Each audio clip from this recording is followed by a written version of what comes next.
자, 오늘 말씀은요, 요한복음 16장 33절 말씀입니다. 같이 읽어볼까요? 이것을 너희에게 이르는 것은 너희로 내 안에서 평안을 누리게 하려 함이라. 세상에서는 너희가 환난을 당하나 담대하라. 내가 세상을 이겼노라. 내일부터는 고난주간이 시작되고요. 오늘은 교회 절기력으로는 종려주일입니다. 준주에게는 따로 종려주일이라고 그렇게 특정해서 지키지는 않지만은 의미적으로는 오늘 예수님께서 고난 당하기 위해서 예루살렘 성에 입성하시고, 또 사람들은 예수님을 호산나 다윗의 자손이요 그리스도로 인정하면서 예수님을 맞이했던 바로 그날입니다.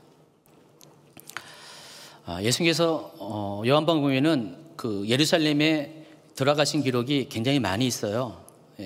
각 절기마다 예수님이 예루살렘을 방문하셨는데, 오늘은 똑같이 유월절을 맞이해서 유월절 절기에 맞춰서 예루살렘을 방문하시는데, 이번에 방문은 특별한 방문입니다.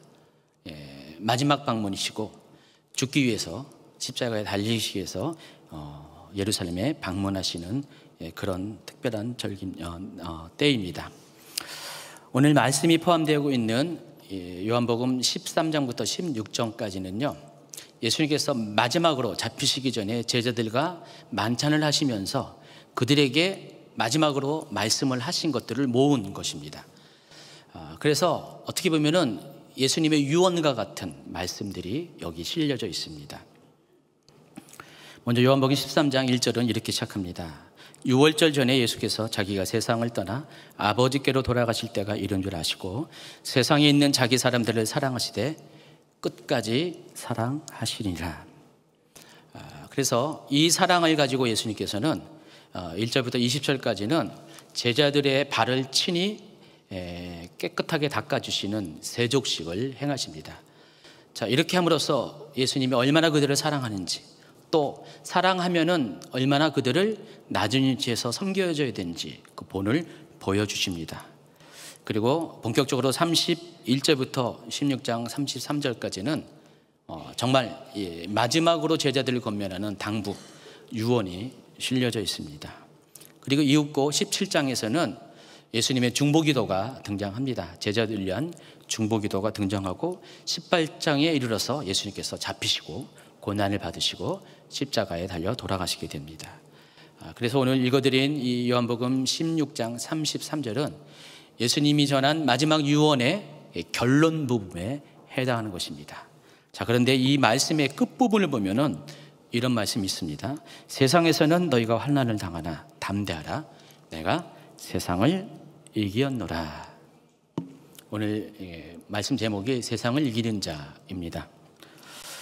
자, 그런데 여기서 제자들이 세상에서 당하는 환난이 과연 무엇을 의미할까? 바로 32절에 보면은 그 환난이 이런 환난이라는 것을 우리가 알 수가 있습니다. 보라, 너희가 다 각각 제 곳으로 흩어지고 나를 혼자 둘 때가 오나니 벌써 왔도다. 제자들이 당할 환난은 바로 그거예요. 예수님께서 잡히시고 또 십자가에 달려 돌아가실 때 그로 인해서 제자들이 흩어지고 정말 예수님을 사랑하는 자를 잃어버리는 말도 안 되는 상황이 닥치게 된다는 것입니다.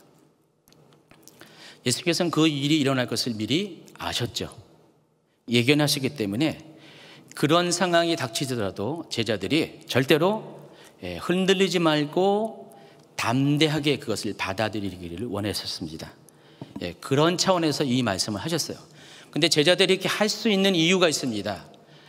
후반절에 보면은 예수님께서 이미 세상을 이기셨기 때문에 그것이 가능하다는 것입니다. 그러므로 믿음의 사람은 견디기 힘든 어떤 환난의 상황이 닥칠지라도 주님께서 이미 여러분이 당하는 환난을 이기셨기 때문에 여러분 또한 예수님이 이기신 그 환난을 여러분도 이길 수 있다는 확신을 가지고 평안하고 담대하게 그 상황을 받아들여야 한다는 것입니다.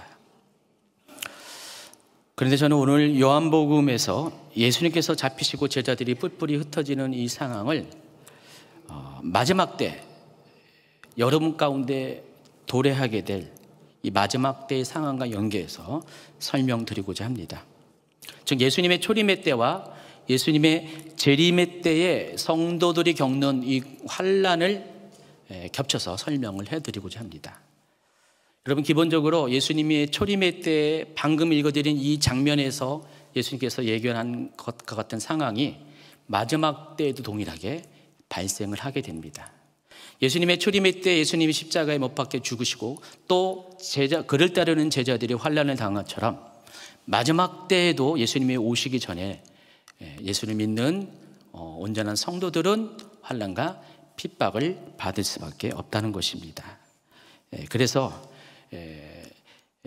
2000년 전에 제자들이 그 환난의 상황에서 겪었던 동일한 상황 가운데서 그들에게 담대하고 평안할 것을 요구하신 하나님께서는, 예수님께서는 마지막 때의 성도들에게도, 어쩌면 여러분이 그 마지막 때 성도가 될 수가 있습니다, 똑같하게 그 상황을 이겨낼 수 있는 이기는 자가 될 것을 요한계시록에서는 반복적으로 요구를 하고 있습니다. 제가 요즘 이제 수요일마다 요즘은 격주로 요한계시록 강의를 하고 있고요. 지난 수요일 날 요한계시록에 보면은 7개 교회들이 계시록 2장과 3장에 소개되고 있는데 그 7개 교회들을 이제 소개하는 시간을 갖고 있습니다. 요한계시록은 하나님께서 7개 교회들에게 전하는 메시지로 허락하신 것입니다. 요한계시록 1장에 보면은 요한계시록을 하나님께서 기록하게 하신 목적이 나와 있습니다. 그러니까 마지막 때 반드시 일어날 일들을 그의 사랑하는 제자들에게, 종들에게 알려주시기 위해서 예수님께서 천사를 보내서 요한에게 그것을 기록하게 하신 말씀을 7교회 교회들에게 전한 편지입니다. 그래서 요한계시록의 1차적인 수신자는 당시 사도 요한 당시에 소아시아에 있었던 7개의 교회들을 말하고요. 그리고 그것이 확장되어서 모든 세대의 교회들, 특별히 마지막 때의 교회들에게 전하는 메시지가 바로 요한계시록입니다. 그래서 요한계시록은 편지예요, 편지. 그래서 편지에는 수신자가 있겠죠? 7교회가 수신자입니다.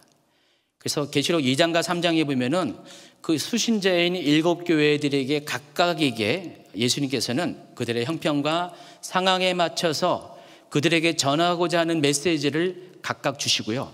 4장부터는 공통된 내용으로 마지막 때에 일어날 일들에 대해서 가르쳐 주십니다. 그래서 그 7개의 교회들에게는 각각에게 해당하는 다른 메시지가 있어요. 그런데 그럼에도 불구하고 7개 교회 모두에게 공통적으로 하신 2가지 당부가 있습니다.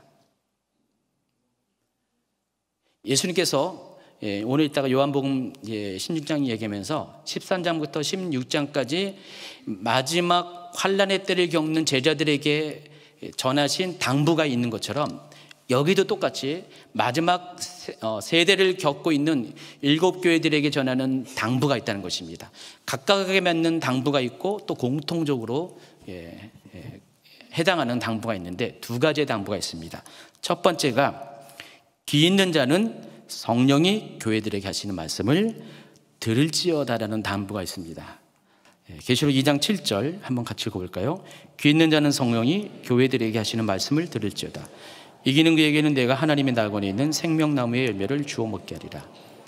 자, 이 말씀은 에베소 교회에게 하신 말씀입니다. 또 2장 17절입니다. 버가모 교회에게 하신 말씀입니다. 귀 있는 자는 성령이 교회들에게 하시는 말씀을 들을지어다. 이기는 그에게는 내가 감추었던 만나를 주고 또 흰돌을 줄 터인데 그 돌 위에 새 이름을 기록할 것이 있나니 받는 자밖에는 그 이름을 알 사람이 없느니라. 각 교회에 대한 이 메시지는 엔타임 시간에 제가 수요일 날 이렇게 하나씩 풀어드릴 겁니다. 그런데 이 7개 모두에게 동일한 말씀이 전해져 있어요. 똑같이 귀 있는 자는 성령이 교회들에게 하시는 말씀을 들을지어다. 방금 읽어드린 계시록 2장 7절, 또 안 읽어드린 계시록 2장 11절, 17절, 29절, 3장 6절, 13절, 22절 7개 모두에게 똑같이 귀 있는 자는 성령이 교회들에게 하시는 말씀을 들을지어다. 여러분, 성령이 교회들에게 하시는 말씀, 귀 있는 자가 들으라고 했는데 여러분들 다 귀가 있잖아요. 그렇죠? 귀 없는 분 계세요? 없죠. 다 귀는 있어도 귀가 있다고 다 들을 귀가 있는 건 아닙니다. 특별히 성령이 하시는 말씀을 들을 귀가 있는 사람이 따로 있다는 것입니다. 지금 이 메시지는 다 교회들에게 하시는 말씀이에요. 불신자에게 하시는 말씀이 아니라 이미 내가 구원받았다고 확신하고 있는 교회들에게 하시는 말씀이라는 것입니다. 그런데 예수님께서는 그 교회들에게 성령이 교회들에게 하시는 말씀을 들을 귀를 가질 것을 권면을 하고 있다는 것입니다. 실제로 환난의 때가 오면, 마지막 때가 오면은 교회가 나누어져요. 성령의 음성을 듣는 교회가 있을 것이고 성령의 음성을 듣지 못하는 교회가 생기게 됩니다. 여러분, 모든 교회가 성도들이 다 성령의 음성을 들을 것 같죠? 근데 그렇지가 않습니다. 성령의 음성을 들을 수 있는 교회가 따로 있을 수밖에 없다는 것입니다. 자, 이것은 평소에 성령의 음성을 들을 수 있도록 마음을 열고 준비된 교회만이 들을 수 있는 것이지, 평소에 성령과 아무런 상관이 없이 살다가는 성령의 음성을 들을 수가 없습니다. 많은 교회들이 영적인 것에 대해서 사모하지 않습니다.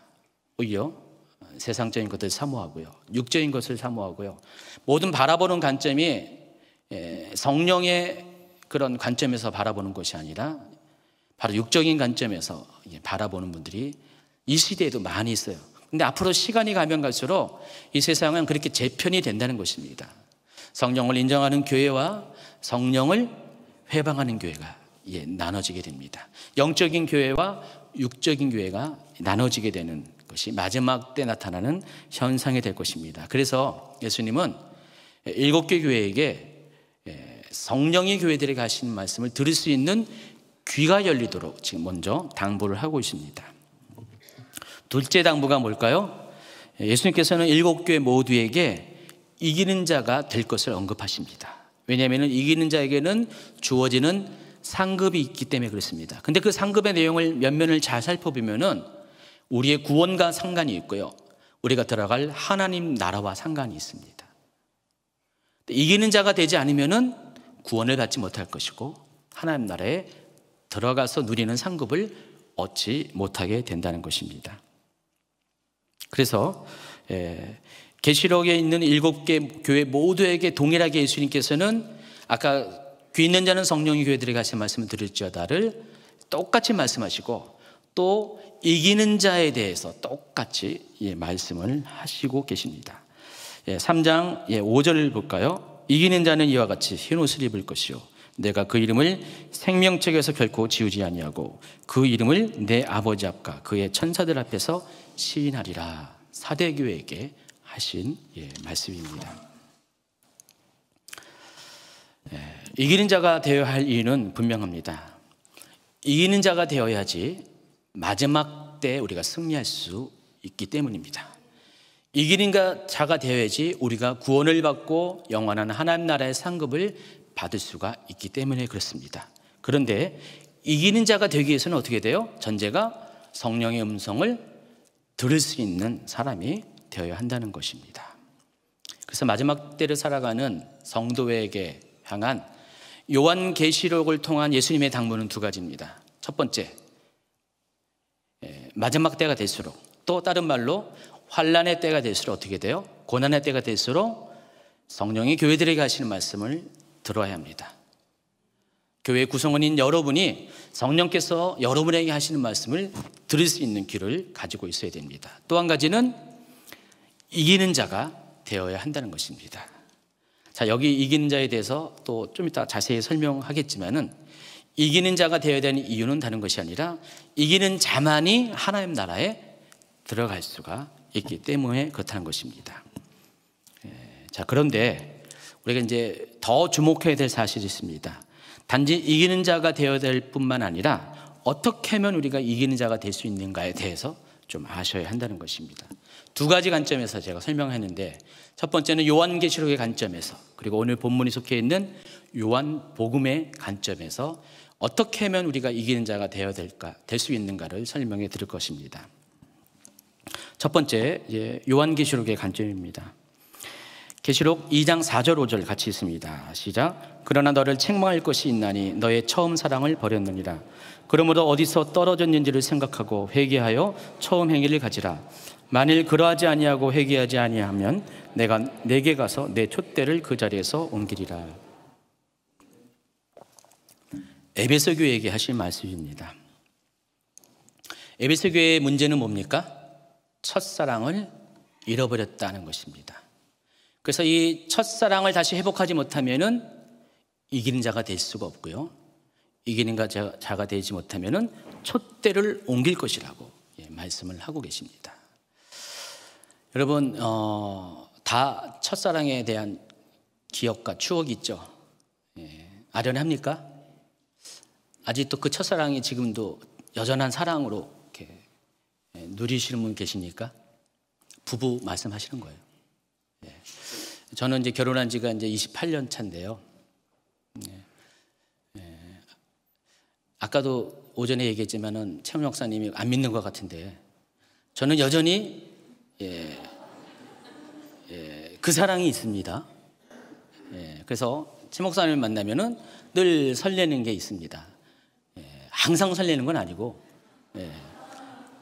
설레는 게 있습니다. 근데 최 목사님은 절 보면은 잘 모르겠어요. 여러분 부부들도 정말 이렇게 첫사랑처럼 그렇게 뜨거울 수는 없지만은 그래도 잔잔한 불씨는 남아 있어야 되잖아요. 계속해서 그 사랑이 유지돼야지 진정한 부부간의 연합이 있을 거 아닙니까? 근데 하나님과의 사랑도 마찬가지예요. 하나님 사랑도 예수님과의 사랑도 우리가 처음 구원받은 후에 하나님을 뜨겁게 사랑했잖아요. 정말 열심히 사랑했잖아요. 오직 우리 눈에는 예수님밖에 안 보였잖아요. 그런데 시간이 갈수록 어떻게 돼요? 우리 영적인 우리의 신앙생활도 권태기가 오게 됩니다. 그리고 점점 예수님이 옆에 계셔도 별로 안 느껴지는 거예요.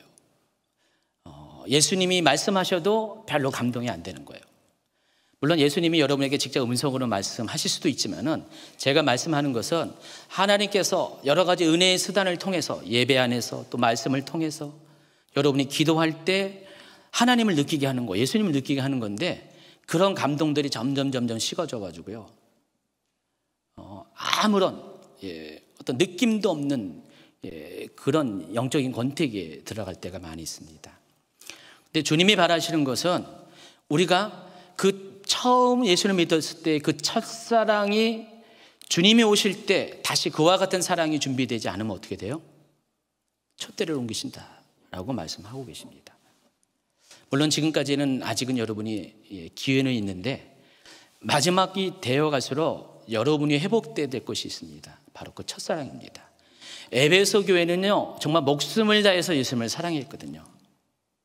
정말 예수님을 사랑했습니다. 핍박 가운데도 예수님을 사랑했는데 예수님이 지금 경고하고 있어요. 그럼에도 불구하고 많은 좋은 일도 있지만은 책망할 것이 있는데 첫사랑을 잃어버렸다고 그랬습니다. 근데 이 첫사랑을 잃어버리면은 하나님 나라에 들어갈 수가 없다는 경고를 하고 계시는 것입니다. 두 번째가 서머나 교회에게 하시는 말씀인데 2장 10절입니다. 너는 장차 받을 고난을 두려워하지 말지어다. 그럼 계시록에 있는 7교회는 각각 예수님부터 칭찬도 듣고 또 책망도 받았습니다. 그리고 모두에게 이기는 자가 되면 이렇게 될 것이라는 약속도 다 주어졌습니다. 그런데 7개 교회 중에서 2교회는 책망을 받지 않았어요. 방금 읽어드린 서머나 교회와 그리고 좀 이따 설명드린 빌라델피아 교회는 책망을 받지 않았습니다. 그러니까 예수님 보시기에 온전한 교회라는 것이죠. 합격되는 교회입니다. 물론 모든 교회가 처음에는 다 에베소 교회처럼 예수님을 사랑했고 인정받는 교회였지만은 각각 시간이 지나면서 문제가 생기기 시작했습니다. 그런데 서머나 교회는 그럼에도 불구하고 아무런 책망받을 일이 없을 정도로 처음부터 끝까지 예수님을 사랑한 예수님 보시기에 합격되는 그런 교회였습니다. 근데 그런 교회에게 이렇게 말씀하십니다. 너는 장차 받을 고난을 두려워하지 말라. 이 말은 뭐죠? 서머나 교회가 장차 고난을 받게 될 것이라는 것입니다. 그런데 그들이 그 고난의 상황 가운데서 승리해야지만 이기는 자가 된다는 것입니다. 만약에 이들이 고난의 상황에서 주님을 배반할 수도 있잖아요. 그럼 어떻게 돼요? 지금까지는 예수님한테 인정을 받았는데, 구원받을 만한 믿음을 보였는데, 하늘의 상급을 받을 그런 자격이 갖춰졌는데, 이 장차 받을 이 고난 가운데서, 환난 가운데서 그들이 어쩌면은 환난이 너무 중해서 예수님을 부인할 수도 있고, 또 예수님에 대해서 원망할 수도 있겠죠. 그런 상황이 오면은 이기는 자가 될 수 없다라는 역설적으로 경고가 되는 것입니다. 그래서 이기는 자가 되려면 어떻게 돼요? 환난 가운데 승리하는 자가 될 것을 말씀하십니다. 또 버가모 교회에는 이렇게 말씀하십니다. 이와 같이 내게도 니골라당의 교훈을 지키는 자들이 있도다. 그러므로 회개하라. 그리하지 아니하면 내가 내게 속히 가서 내 입의 검으로 그들과 싸우리라. 니골라당이라는 것은 이때 당시 사도 요한 당시에 발생한 이단의 한 분파를 말한 것입니다. 니골라라는 사람이 전한 잘못된 교훈을 말합니다. 니골라는 누구냐? 사도행전 6장에 나오는 7 집사 중에 하나입니다. 안디옥 출신의 개종자 니골라입니다. 근데 헬라인이겠죠. 근데 이 니골라가 처음에는 예수님을 잘 믿었는데 나중에는 변질이 된 것 같아요. 어떻게 변했냐? 바로 이 니골라 당의 교훈이 의미하는 것은, 제가 자세히 여기서 얘기 못하지만은 결론적으로 말하면 구원론과 연관되어 있는 겁니다. 구원에 있어서 우리가 한 번, 요즘식으로 말하면은 한 번 예수님을 영접하고 내가 어떤 방식으로 막 살아도 나는 구원을 받을 것이다, 천국에 갈 것이다 라는 가르침을 가르쳐 줬어요. 요즘식으로 말하면 구원파입니다. 구원파와 같은 그런 가르침을 전하는 게 니골라 당입니다. 근데 많은 사람들이 여기에 빠졌던 것 같아요. 그래서 그것을 회복하지 못하면 어떻게 돼요? 이기는 자가 되지 못하고, 이기는 자가 되지 못하면은 하나님 나라에 들어갈 수 없다라는 이 말씀을 하고 계십니다. 두아디라 교회에는 이렇게 말씀하십니다. 그러나 내가 책망할 것이 있노라. 자칭 선지자라 하는 여자 이세벨을 내가 용납함이니 그가 내 종들을 가르쳐 깨어 행음하게 하고 우상의 제물을 먹게 하도다. 이세벨은 누구냐면은 열왕기 시대 때 오므리의 아들 아하방의 아내 시돈의 공주입니다. 나중에 아합이 왕이 될 때 왕비가 되죠. 근데 이 이세벨이 어떤 일을 했냐면은 이스라엘의 우상을 끌어들입니다. 시돈에서 섬겼던 우상, 또 가나안 땅에 있었던 이 바알 신을 끌어들이게 됩니다. 그리고 모든 북이스라엘의 백성들에게 그 우상을 섬기게 합니다. 그 결과 어떻게 돼요? 이 아합의 왕국은 국가적으로는 어떨지 모르지만 하나님 앞에는 범죄한 왕조가 되었고요. 이로 인해서 하나님의 심판을 받게 됩니다. 그러한 역사처럼 이 두아디라 교회에도 그와 같은 일들이 지금 일어나고 있다는 것입니다. 당시 초대교회의 문제가 뭐냐면은 수많은 이방 종교들이 교회 안에 많이 들어왔어요. 헬라인들이 예수님을 영접해가지고 교회 안에 들어오면서 그들이 섬겼던 신들도 같이 끌어들이는 그런 사람들이 있었습니다.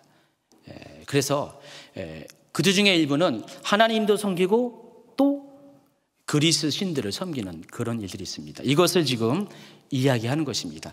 그런 일이 있는데 속히 그러한 것들에서 돌이키지 않으면 어떻게 된다고요? 하나님께서 그들을 구원받지 못하게 한다는 것입니다. 멸망에 이르게 한다는 것입니다. 이기는 자가 되지 못하게 된다는 것입니다. 그리고 사대교회에게 하신 말씀이 3장에 나옵니다. 사대교회 사자에게 편지하라. 하나님의 7년과 7뼈를 가지신 이가 이르시되 내가 내 행위를 아노니 내가 살았다 하는 이름을 가졌으나 죽은 자로다. 같이 읽어볼까요? 너는 일깨어 그 남은 바 죽게 된 것을 굳건하게 하라. 내 하나님 앞에 내 행위에 온전한 것을 찾지 못하였노니 그러므로 내가 어떻게 받았으며 어떻게 들었는지를 생각하고 지켜 회개하라. 만일 일깨지 아니하면 내가 도둑같이 이르느니 어느 때 내가 이르는지 내가 알지 못하리라. 그러나 사대에 그 옷을 더럽히지 아니하는 자 몇 명이 내게 있어 흰 옷을 입고 나와 함께 다니리니 그들은 합당한 자인 영고라 그랬습니다. 이 사대교회의 문제는 행위에 있어서 온전하지 못하다 그랬습니다. 그러니까 삶에 있어서 성도의 거룩한 삶을 살지 못한다고 말씀을 했습니다. 그런데 그들 보기에는 자기는 구원받았다고 생각하지만은 실은 살았다고 생각하지만은 예수님 보기에는 죽은 자라는 것입니다. 그들의 삶의 행실이 죽은 자의 행실을 행하고 있기 때문에 그렇다는 것입니다. 만일 회개하고 돌이키지 않으면은 예수께서 도둑같이 임할 때 그들은 심판받을 수밖에 없다는 것입니다. 여기 특별히 사대에 있어서 대부분의 사대 성도들이 그렇게 행위에서 온전치 못하지만은 그 중에 몇 명은 그 옷을 더럽히지 아니한 자가 있다 그랬습니다. 여러분, 하나님 나라에 들어갈 때 무슨 옷을 입을까요? 어떻게 알았어요? 여기도 나와 있고요. 계시록에 나와 있는 이야기들이 다 흰옷이고요. 또 다른 신약 성경에도요, 그런 이야기들이 여러 군데 나와 있습니다. 우리가 하나님 나라에 들어갈 때 흰옷을 입고 들어갑니다. 계시록 7장에 보면은요, 허다한 수많은 무리가 등장하는데 역시 그들을 표현할 때 흰옷 입은 사람들이라고 합니다. 이 흰옷은 깨끗함을 의미하잖아요. 여러분이 죄에서 구원받을 때 여러분에게 흰옷이 입혀진 겁니다. 근데 여러분이 어떻게 돼요? 그럼에도 불구하고 여러분이 삶을 정결하게 행위에 있어서 온전한 삶을 살지 못하면 어떻게 돼요? 그 흰옷이 더러워지게 된다는 것입니다. 흰옷은 하나님 나라에 들어가는 예복에 해당하는 것인데 이 예복이 준비되지 못하면 혼인잔치에 들어갈 수가 없어요. 지금 사대교회는 그 얘기를 하는 것이에요. 여러분의 삶이 정말 그 흰옷 입은 예복 입은 사람처럼 거룩하고 정결한 그런 모습으로 살지 못하면은 하나님 나라에 들어가지 못할 것인데 그 옷은 여러분의 행위를 가리킨다고도 계시록 19장에 보면은 또 설명을 하고 있습니다. 성도들의 행실이라고 세마포에 대해서 설명을 합니다. 그래서 지금 예수님은 사대교회에는 그와 같은 경고를 하고 있습니다. 그 중에서 많은 사람들이 행위에 있어서 거룩하지 못한 삶을 살기 때문에. 또 여섯 번째는 빌라디아 교회에게 행하신 말씀입니다. 내가 속히 오리니 내가 가진 것을 굳게 잡아 아무도 내 면류관을 빼앗지 못하게 하라.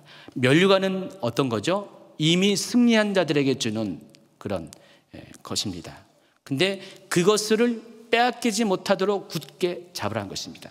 그러니까 다시 말하면은 여러분이 받은 구원을 빼앗기지 말라는 것입니다. 이 빌라델피아 교회는 아까 서머나 교회처럼 칭찬받는 교회인데, 그런데 이 빌라델피아 교회일지라도 이미 얻은 구원이지만은 빼앗길 수 있다라는 것입니다. 그렇기 때문에 그 빼앗기지 않도록 면류관을 지킬 것을 강조하고 있습니다. 이제 마지막입니다. 라오디게아 교회에게 하신 말씀입니다.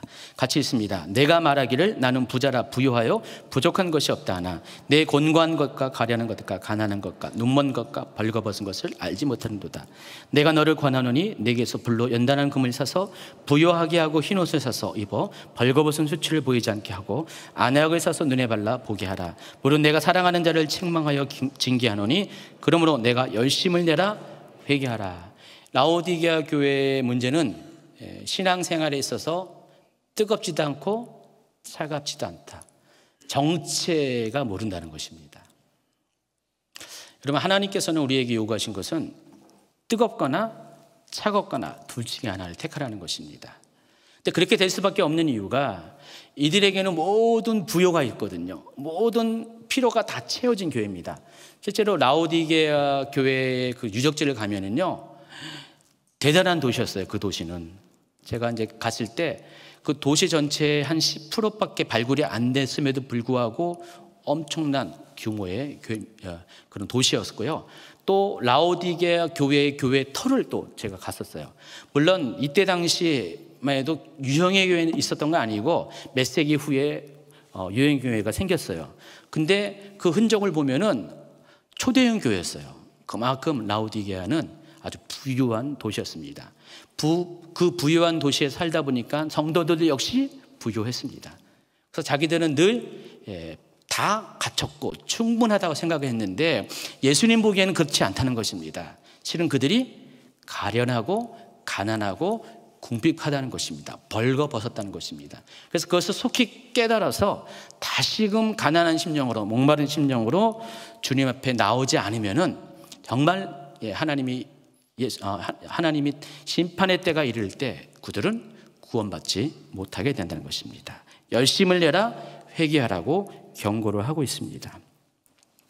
이처럼 이 요한계시록에 나와 있던 이 7교회는 당시 실존했던 교회들이고요. 그 실존했던 교회들의 실제적인 형편과 상황을, 영적 상황을 이렇게 소개를 하고 있습니다. 그러면서 그 시대뿐만 아니라 모든 세대, 특별히 주님이 다시 오시는 재림의 때가 가까우는 마지막 시대의 교회의 모습 또한 이와 같을 것을 경고를 하고 있습니다. 지금 우리 한국에도 수많은 교회가 있고 정말 예수님을 잘 섬긴 것처럼 보이는 교회가 있고 또 그 안에 있는 성도들이 있는데 이 교회의 모습 가운데 이렇게 다양한 7교회의 모습들이 지금 똑같이 존재하고 있다는 것입니다. 그래서 만약에 여기서 예수님께서 언급했던 경고했던 바대로 그러한 것들이 고쳐지지 않으면은 회개하지 않으면 어떻게 돼요? 이기는 자가 될 수 없고 하나님 나라에 들어갈 수가 없다라는 것입니다. 여러분, 하나님은 모든 사람이 구원에 이르길 원하지만은 그러나 모든 사람이 구원받지는 못합니다. 이와 같이 7개의 교회에게 주신 이 경고대로 정말 돌이키지 않으면은 이기는 자가 되지 못하면은 구원을 받지 못한다는 것을 명심하시기 바랍니다. 요한계시록 얘기하면 다들 이렇게 잠잠해져요. 첫째는 요한계시록을 잘 몰라서, 그리고 요한계시록을 얘기하면 왠지 무서워, 두려워. 왜 마지막 때를 얘기하시는 건가? 근데 제가 여러분 저라고 마지막 때를 얘기하고 싶어서 얘기하겠어요? 마지막 때가 가까이 오기 때문에 성도들이 마지막 때에 일어날 일들이 미리 알아야 되기 때문에, 그래야지 복 있는 자가 되기 때문에 저도 할 수 없이 하는 겁니다. 근데 마지막 때 이야기를 들을 때는요, 여러분이 이렇게 어쩌면 낯설고, 특히 요한계시록이 낯설고 두려움도 있을 수가 있지만은 오히려 거꾸로 생각해야 돼요. 계시록이 어떻게 끝나요? 마라나타 주 예수여 오시옵소서. 계시록을 다 이렇게 여러분이 다 이렇게 연구하고 공부하다 보면은 그 고백이 나와야 돼요. 아, 그렇군요. 처음에는 막 일곱 인의 재앙, 나팔 재앙, 대접 재앙 나와서 보면은 굉장히 두렵고 떨리는 이야기들이 나와요. 계속 이와 같이 경고에다가 막 그렇게 하잖아요. 근데 이 요한계시록은요, 그 종결이 해피엔딩입니다. 계시록 21장과 22장에는요, 이 세상에 멸망한 후에, 심판 후에 오는 새 하늘과 새 땅, 새 예루살렘이 펼쳐지는 하나님의 나라에 대한 소개를 하고 있어요. 그게 요한계시록의 엔딩이에요. 근데 해피엔딩이라는 겁니다. 그래서 그때가 오기 전에 이런 과정을, 심판의 과정을 겪어와야 되는 것이에요. 그래서 우리가 그것을 미리 알면 어떻게 돼요? 복 있는 자가 된다는 것입니다. 왜냐하면 그것을 위해서 미리 지켜 행하는 자가 되기 때문에. 근데 많은 분들이 이 요한계시록을 오해를 하다 보니까 요한계시록을 두려워하고 있어요. 또 요한계시록이 너무나 어렵다고 생각하는 그런 오해가 있다 보니까 요한계시록에 대해서 좀 옆으로 쳐놓는 경향이 있습니다. 그런데 오늘 이 말씀을 보면은 7교회에게 하시는 말씀을 보면은 지금 이 모든 것들은 예수님의 당부예요. 정말 마지막 때가 가까이 오니까 마지막 때에 모든 성도들이, 하나님의 자녀들이 구원받기를 원하는 하나님의 마음을 가지고 예수님이 지금 때가 가까이 오니까 제발 이렇게 준비하고 이렇게 행하라 하고 지금 당부에 당부를 하고 계시는 것입니다. 자, 그런데 그와 같은 내용이 오늘 본문인 요한복음 16장 그 전에 13장부터 또 예수님의 당부가 나와 있습니다. 요한복음의 버전으로 이렇게 설명이 되고 있습니다. 지금 제자들이 겪는 이 상황은 환난의 때입니다. 어쩌면은 나중에 마지막 때 성도들이 당하는 그 환난의 때와 마찬가지예요. 그래서 지금 요한복음에서 제자들이 당하는 이 환난의 때는 마지막 때 성도들이 겪는 이 환난의 때의 일종의 모델에 해당하는 것입니다. 지금 예수님이 십자가에 잡히시고 성도들이 흩어지는 상황, 실은 마지막 때 주님이 다시 오실 때도 교회가 그런 환난 가운데, 핍박 가운데 놓여지게 될 것입니다. 그때 그 상황 가운데 당황하고 그 상황 가운데 어찌할 바를 모를 수 있는 그 제자들에게 미리 예수님께서 말씀하신 것이에요. 담대하라, 평안해라. 왜냐하면 내가 세상을 이겼기 때문에. 그렇기 때문에 너희도 세상을 이기는 자가 되면은 그렇게 할 수가 있을 것이다 라고 말씀하세요. 그래서 여기 똑같이 이기는 자가 되면 어떻게 될 것인가에 대한 세 가지의 당부가, 유언이 나와 있어요. 먼저 13장을 볼까요? 얼마 안 남았습니다. 기쁜 소식입니다. 제가 원고는 오늘 얼마 안 되는데요. 말이 길어졌어요. 첫 번째 당부는 요한복음 13장 34절에 나와 있습니다. 같이 읽겠습니다. 새 계명을 너희에게 주노니 서로 사랑하라. 내가 너희를 사랑한 것 같이 너희도 서로 사랑하라. 자, 예수님의 유언이에요, 이게요. 여러분, 딴 거는 그동안 여러분이 예수님 말씀을 안 지켰지 몰라도 지금 예수님이 돌아가시기 직전인데 이건 들어줘야 되잖아요. 그렇죠? 유언은 들어줘야 되죠. 맞잖아요. 그렇죠? 예수님의 유언은 꼭 들어주시기 바랍니다. 아무리 불효자식도 마지막 아버지가 돌아가실 때 유언은 꼭 들어주잖아요. 근데 문제는 청개구리라서 문제죠.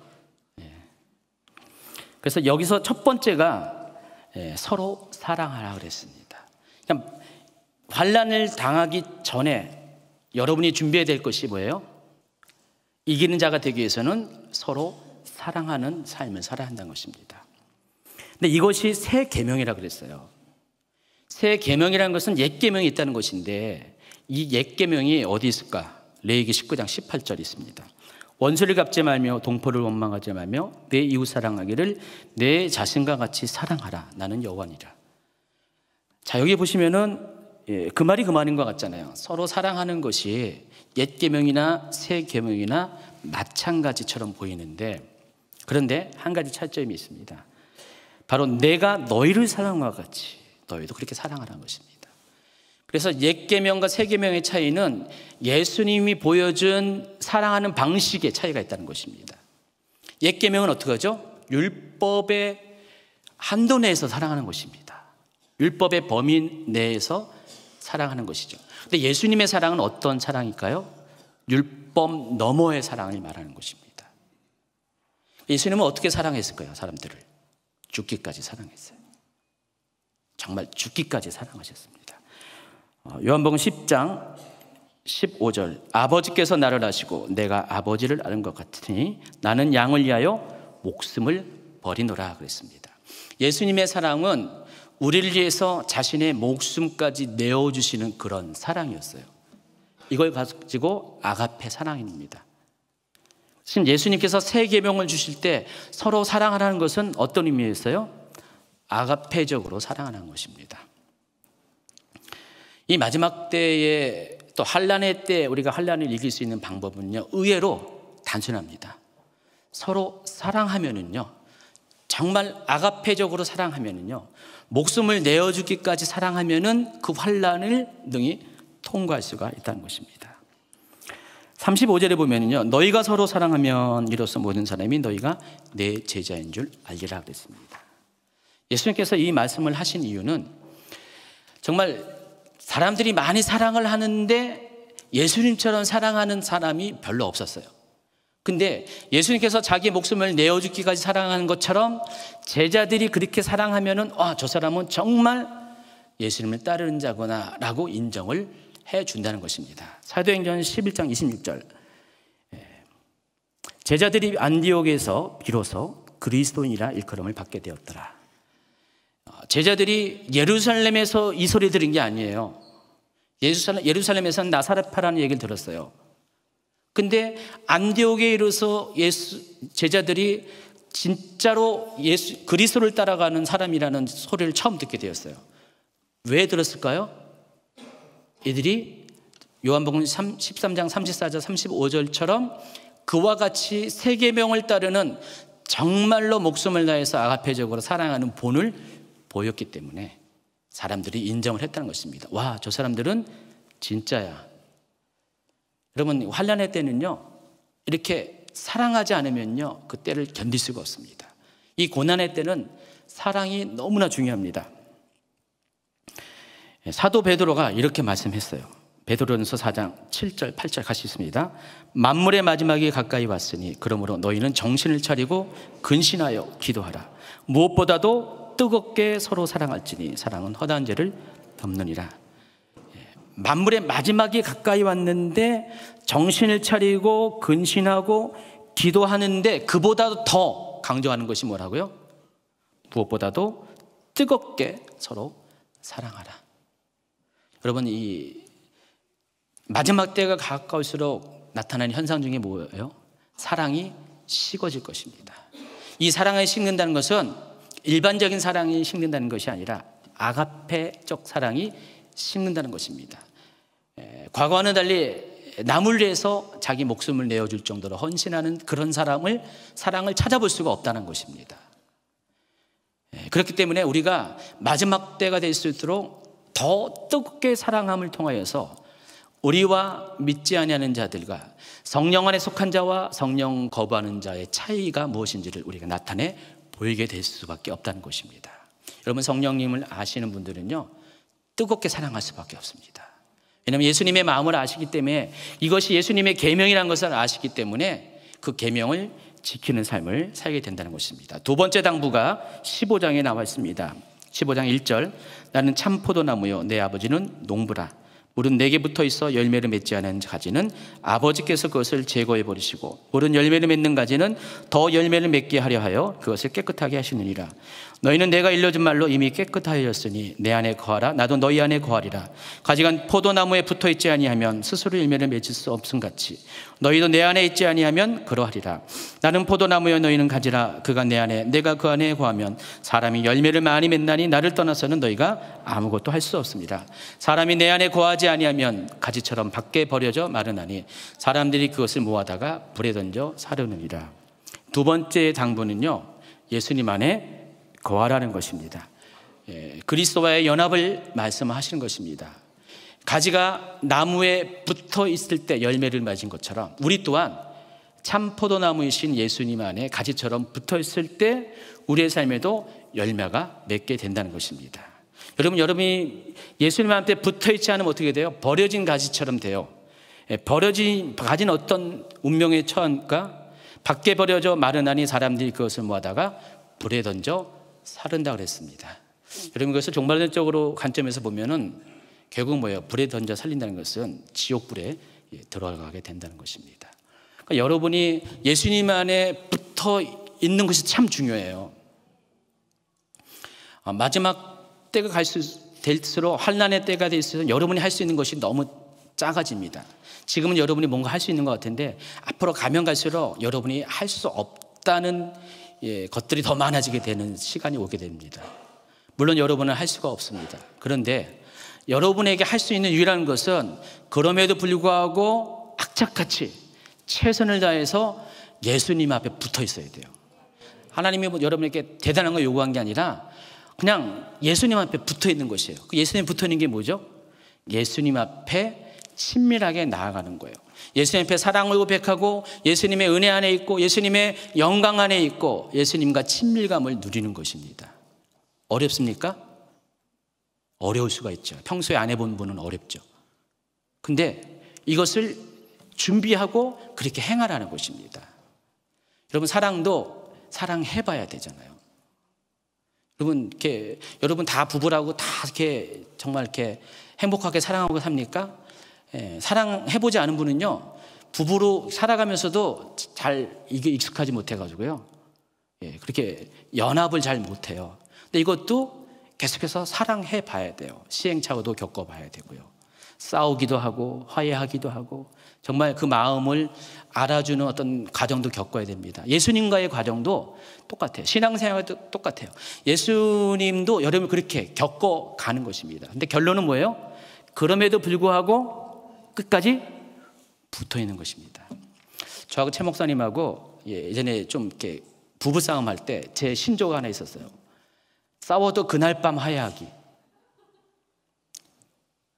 왜 웃겨요? 아주 단순한 법칙 같은데 그날 밤 화해 못 하잖아요. 며칠 가고 몇 달이 갑니다. 근데 그날 밤 화해하면 어떻게 돼요? 그날로 싸움이 종결되는 거예요. 그래서 제가 가진 한양을 다 부렸어요. 초기에 최 목사님이 안 받아줬어요. 막 그래도 별짓을 내가지고 그냥 막 웃게끔 만들고요. 개그도 하고 막 그 개그하는 저도 정말 내가 왜 이러지? 근데 어쨌든 간에 결국은 하도 기가 막혀 웃게 할 정도로 웃게 만들어 버려요. 하루 지나면은 그냥 밥상에 밥이 올라오는 건데 그렇게 안 하면은 밥이 없는 거죠. 근데 여러분 예수님과의 관계도 그렇게 해야 된다는 것입니다. 때로 예수님하고 여러분 척질 때가 있어요. 예수님 나를 이렇게 섭섭하게 할 때 있고 내가 또 예수님 앞에 범죄해서 그렇게 할 수도 있어요. 그럼에도 불구하고 여러분 계속해서 붙어 있어야 돼요. 최선을 다해서 붙어 있으면 됩니다. 붙어 있으면 어떻게 돼요? 붙어 있는 증거로 열매를 맺게 된다는 것입니다. 근데 붙어 있지 않으면 어떻게 돼요? 버려지게 되고 말라지게 되고 그리고 밖에 버려져서 불에 살라지게 된다는 것입니다. 결국은 그렇게 된다는 것입니다. 지금 예수님이 지금 당부하는 거예요. 유언이에요. 제발 내가 너희들에게 얘기했는데 아무리 나하고 사이가 안 좋고 내가 섭섭하고 내가 원망스럽고 너희들이 죄를 져가지고 내 앞에 다가오는 것이 두려울지라도 끝까지 붙어 있어라. 여러분 그거 못합니까? 이를 악물고 붙어 있어요. 마귀가 이걸 알기 때문에 어떻게 하면 여러분이 하나님과 예수님과 떨어지게끔 가진 방법을 써가지고 다 떨어지게 만들어요. 부부가 어떻게든지 깨어지게 하려고요. 부부 사이에 관여합니다. 마귀가.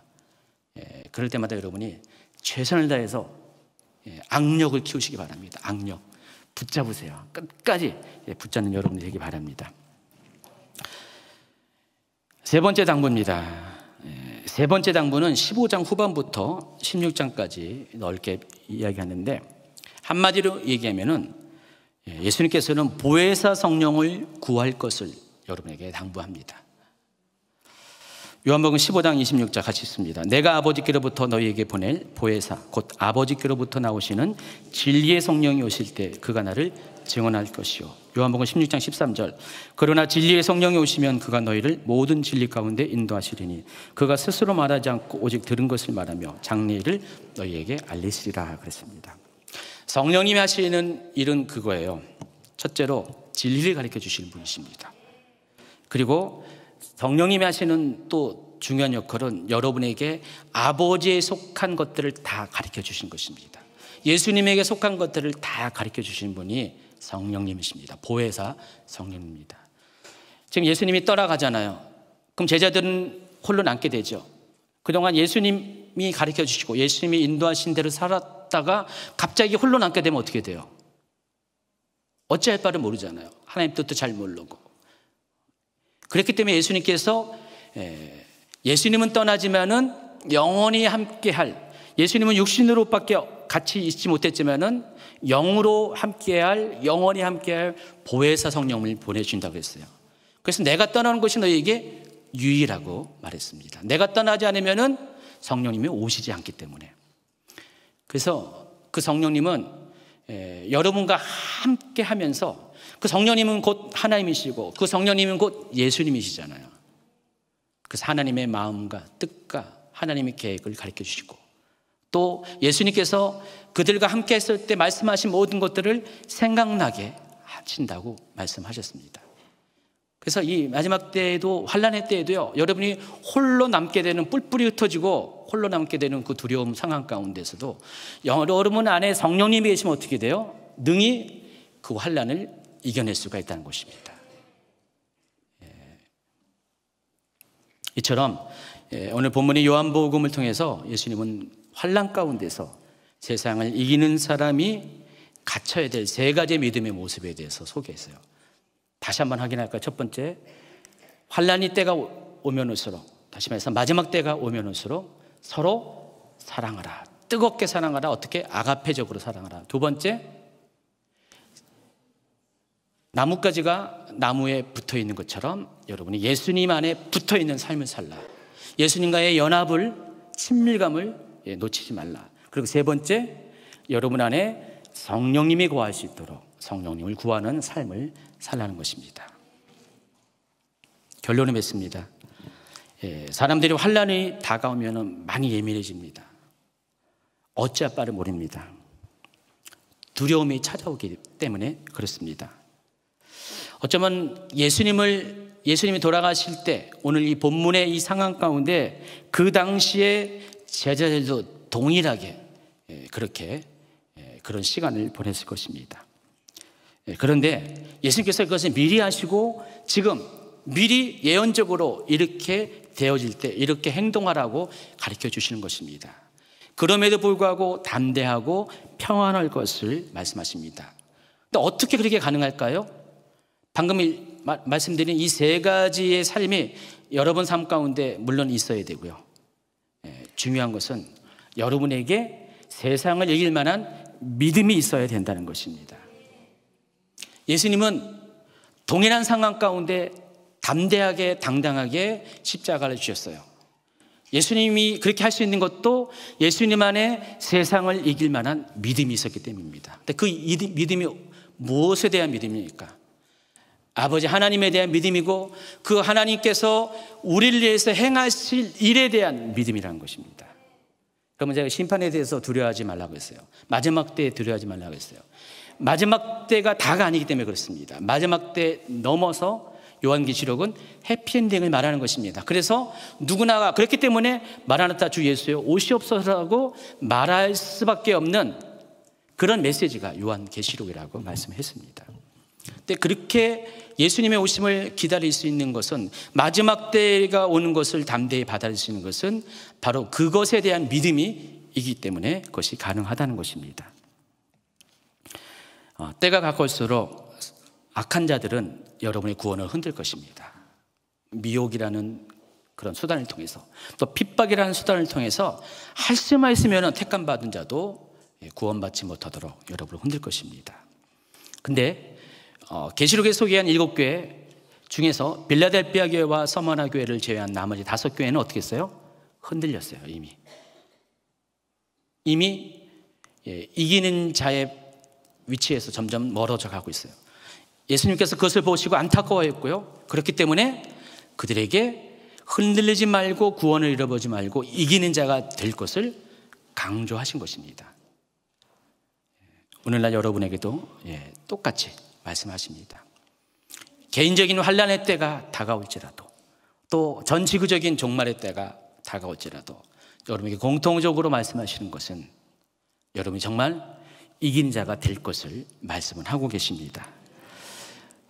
이번 주가 이제 고난 주간입니다. 내일부터 고난 주간인데 우리가 많은 이 경우에 고난 당하신 예수님의 아픔, 십자가의 고통을 많이 묵상했잖아요, 그렇죠? 근데 이번 고난 주간에는 여러분이 그 묵상의 차원에서 머무는 것이 아니라 예수님께서 어떻게 그 고난을 담당하게 이길 수 있는가, 예수님 안에 있는 세상을 이길 수 있는 그 믿음에 대해서 묵상을 하시기 바랍니다.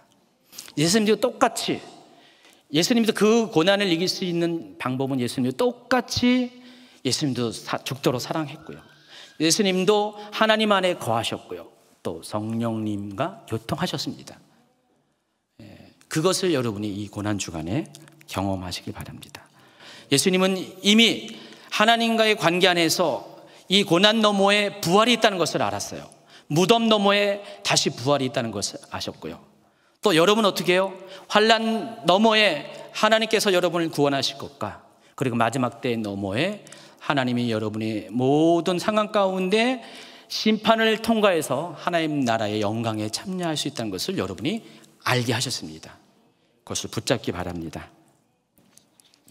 예수님의 고난과 성도의 고난은 바로 그런 의미인 것입니다. 어쩌라고 한 주간이 그 고난을 묵상하면서 다시 한번 또 승리까지 묵상하고, 그래서 이 고난 주간이 그냥 슬퍼하는 시간, 안타까워하는 시간뿐만 아니라 부활의 영광을 기대하면서 다시 하나님께서 나의 삶도 또한 고난 끝에 다시 회복시켜 줄 것이라는 그 믿음을 확인할 수 있는 그런 시간 되시기를 예수님이여 축원합니다.